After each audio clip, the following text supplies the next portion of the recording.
In an hour of darkness, you see people for who they are. The masks drop, so you make a choice to show who you are. For those who don't have a choice, it's easy.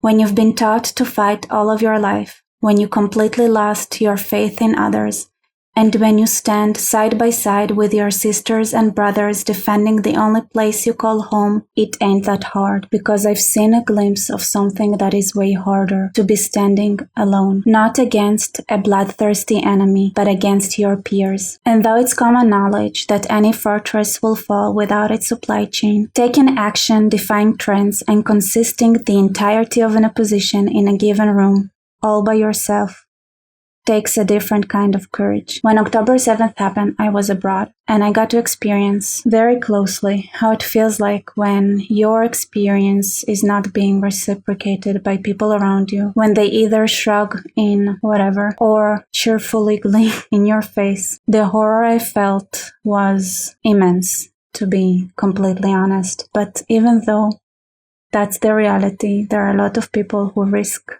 their own reputation to help Israel. Hi guys, that was a dramatic intro, I know, but actually I've been listening to several conversations lately that got me thinking, actually remembering. It's hard, we are fighting here, we're surrounded by enemies, and there are so many people who just want to devour us and are bloodthirsty, crazy. It's like staring into the abyss and really do not value life at all. Oh, we love death as much as you guys love life. Okay. But, I got to experience a glimpse of something that is way harder, and that is standing alone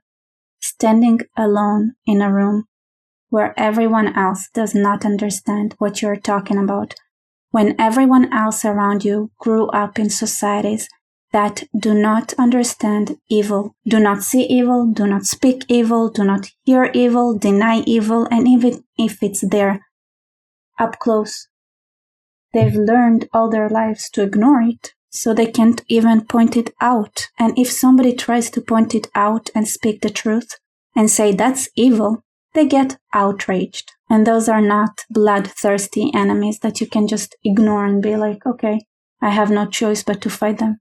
Those are your colleagues, your peers, your friends who drive you crazy, making you feel crazy and gaslighting you all the time, while you're fighting for the truth, alone, an opposition consisting of one person. And that is super hard to do, especially when you haven't experienced that firsthand yourself. And even though you do not fully understand what it's like being here, I can say that I do not fully understand what it's like facing up that hate that is masked in a pseudo-concern, pseudo-intellectual integrity and moral virtue, fake. But they still do what's right.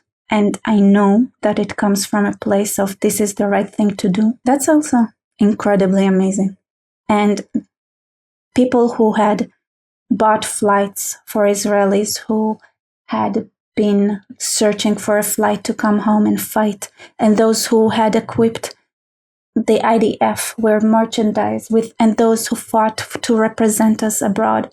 Those are all heroes because I saw it for myself. It's so much scarier to face people who pretend to be good, who pretend to be understanding, who are like just lightly gaslighting you into insanity. The fact is, yes, we're fighting for this home that we have, but no fortress can be standing when it's under siege.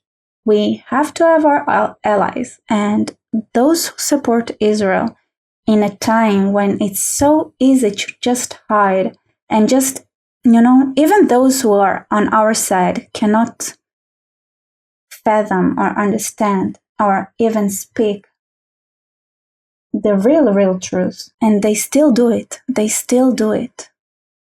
That's an amazing feat. And one person who is like that is my uncle.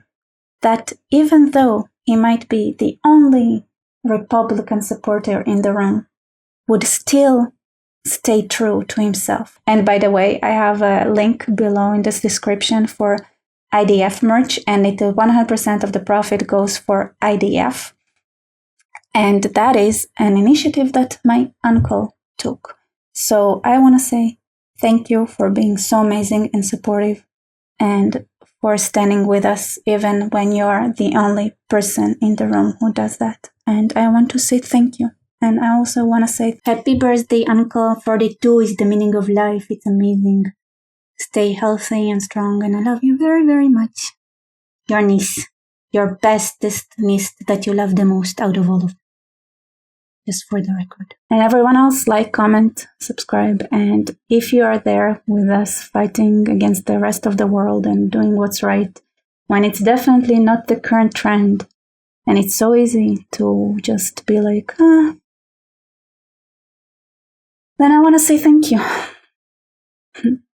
See you later.